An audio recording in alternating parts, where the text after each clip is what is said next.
দেখতে দেখতে রহমতের 10টা রোজা চলে গেল। আসসালামু আলাইকুম, সবাই কেমন আছেন? আল্লাহর রহমতে আমরা ভালোই আছি।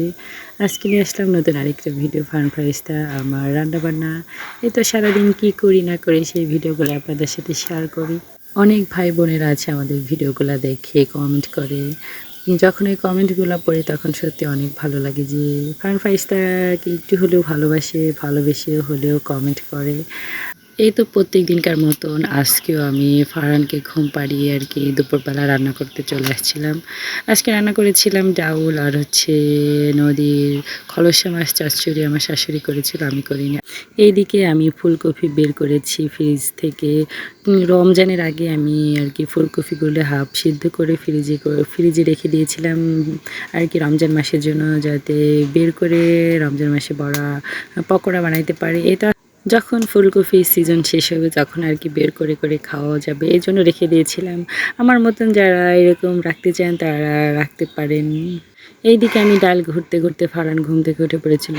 তারপর আর কি ডাল চুলার উপর রেখে আমি ফারহানকে আবার ঘুম পাড়াতে গিয়েছিলাম, কিন্তু ফারহান আর ঘুমায়নি। তারপরে তো ফারহানকে আবার রান্নাঘরে এনে আর কি আমি ডালটা তেলে দিয়ে আর কি ভাজা পোড়া করতেছিলাম। তারপরে তো ভাজা পোড়া যেটুকু পেরেছিলাম করে আমি রুমের মধ্যে চলে গিয়েছিলাম ফারহানের ফারিস্তার কাছে। তারপরে দাদি আর কি রান্না করেছিল। এই তো সন্ধ্যা ইফতারি করতে বসছিলাম, আর এইদিকে ফারহান প্রত্যেক দিনকার মতন আর কি আগে ইফতারি করা শুরু করে দিয়ে আজকেও সে বসে পড়েছে। আজকে তাকে আমি অন্য আলাদা একটা প্লেট দিয়েছি, প্রত্যেক দিন ও সবার প্লেট থেকে আর কি হামলা করে। এইদিকে আজান বাবা আমার কোলে চড়ার জন্য আর কি দুষ্টুমি করতেছিল। তারপরেই তো আমি আজানকে একটু কোলে নিলাম, আর ওইদিকে ফারিস্তা কান্না করতেছিল। আয়াস আর ফারিস্তা মারামারি করে। এই তো আজান বাবাকে একটু কোলে নিয়ে আবার আজানকে আমি নামিয়ে দিয়েছিলাম। তারপরে ইফতারি শেষ করে প্রত্যেক দিনকার মতন আমরা আবার রুমে চলে এসে দুই ভাই বোন, এই টাইম হলে দুই ভাই বোন প্রত্যেক দিন মারামারি করবে।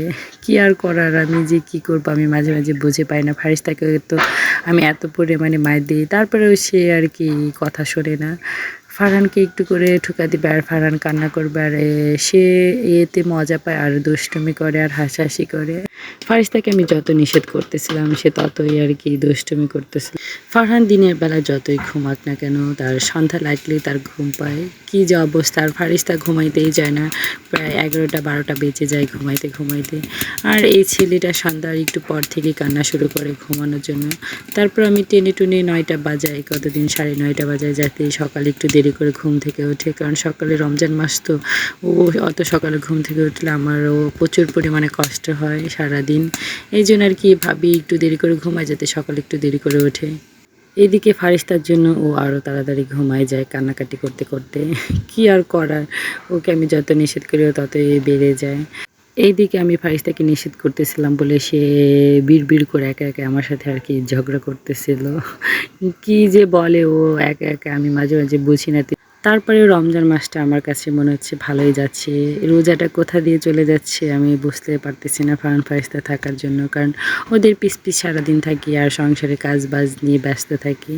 এই তো সময় এভাবেই কেটে যাচ্ছে। দেখতে দেখতে 10টা রোজা চলে গেল, আর কয়টা আছে দেখতে দেখতে কয়টাও চলে যাবে। সবাই ভালো থাকবেন, সুস্থ থাকবেন। ফারহান ফারিস্তার জন্য দোয়া করবেন যেন সবসময় ভালো থাকে, সুস্থ থাকবে। আর নেক্সট কোনো ভিডিওতে আপনাদের সাথে দেখা হবে। আল্লাহ হাফেজ।